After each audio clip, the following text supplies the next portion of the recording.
na khensa ku va mi langute channel ya Matimba Emmanuel Maluleke YouTube channel kombela mi subscribe ku channel ya kota ku kula ku fana na ti-channel letin'wana.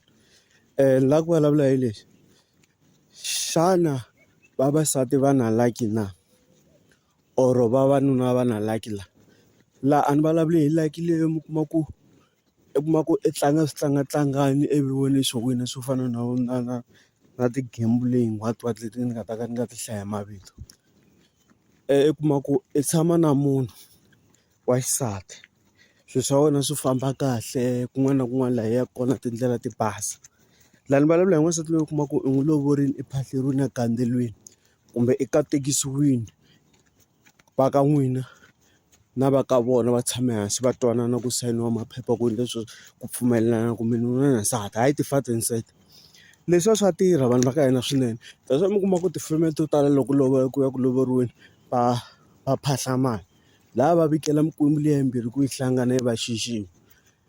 Mi kuma ku i n'wansati wa tirha, wena wa n'wanuna wu tirha, swilo swa wena swi famba kahle xin'wana na xin'wana xi famba kahle. I xavele lowa n'wanuna ximovhana i n'wi endlela swin'wana na swin'wana leswi swi lavaka. Mara one mistake u kuma ku n'wansati i endla vugelegele kumbe a famba a ya kha muroho na n'wanuna wun'wana. Swilo leswiya swi nga endla ku mikwembu ya ka van'wanuna yi kwata. Loko yi kwata mikwembu liya ivi u kuma ku swilo swa n'wansati luya a swa ha fambi. Ivi loko swi nga ha fambi swilo ivi vukati byi hela a famba a tlhelela kaya. Mi kuma ku munhu yaloye a ri nurse or a ri doctor a tirha ntirho wo vonaka, ivi swilo swi nga ha fambi ivi mundzuku ka siku vanhu va jika va ku i loyi nsati kasi a nga n'wi loyanga because mikwembu ya ka vona a yi n'wi nyike lucky ku loko a fika le mutini luwa a nga tekiwa kona swilo swa yena swi fika swi pfuleka swi va kahle. Se un'wana ta tivisa xivutiso a ku why vavanuna vona va ri na vavasati vo tala swi nga humeleli. Swilo leswiya kusuka malembe ndzhaku leyi ma swi tiva va ri yini va ri n'wanuna i n'hwembe wa nawu. Swilo leswiya kusuka ndzhaku vakokwana wa hina vo mani va mi kuma munhu a ri na 4 or 5 wa vavasati a swi nga humeleli. Mara loko u ze u kuma ku i ri n'wansati i va na vavanuna vambirhi, ti-like letiya ta famba leti wena yi nga na tona wena u n'wansati. And u kuma ku van'wani vavanuna na vona va na ti-like teto. U kuma ku n'wanuna na yena a nga se tshama a tirha mara u kuma ku munhu yaloye i hanya vutomi bya kahle ku tlula vanhu lava tirhaka va pfukaka nampundzu va ya ku tirheni. U kuma ku loko a pfula business ra yena xin'wana na xin'wana xi famba kahle. Ende u kuma ku munhu yaloye a nga na nyoka no va na nyoka kumbe munhu yeleyo a nga yanga a ya khendla somewhere kumbe swilo because of what i mikwembu ya ka vona yi nga n'wi nyika lucky. Ku lucky ra yena ri kota ku tirha ri va kahle because of what i hlangane na mikwembu ya ka Baloyi a hlangana na mikwembu ya ka Chabalala va fika va xixin'we va va tichomi va twanana swilo swi famba kahle kwala mutini. Se vo tala vavasati va na yona lucky yaleyo.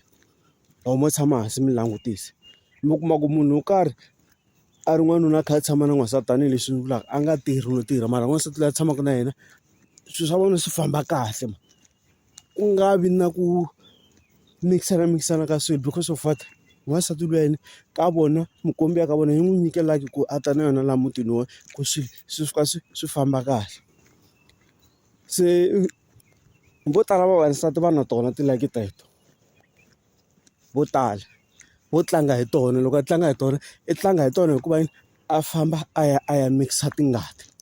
Loko mo languta vavasati van'wani mi kuma ku munhu a ku herini munhu a tshamelele kwalaha mutini luwa a nga pfi a famba a ya yiva nyana hina hi pfa hi ya yiva nyana. Demo loko wena i famba yi ya yiva esayitini ra wena hikuva va ku kha ku ta mabadi khombo swilo swi nga ha fambi kwala mutini i kha i tshamela nuna wa wena. U kuma ku mi tshama mi kha mi kokelana hi marito na nuna swi vona na hi vamatiko. Mara luya n'wansati mi kuma ku i tshama lahaya hambi nuna a ri xilungwini kumbe a ri ku kwala tirha loko na siku na rin'wana nga hleketanga no famba ku i nge ni ya yiva nyana because munhu wa mina a nga kona papa va kona mani a nga kona. U kuma ku ti-like tena ti ya ti kha ti generate ende mi kuma ku na le ka vavanuna mi kuma ku n'wanuna a ya a ri a ntirhweni.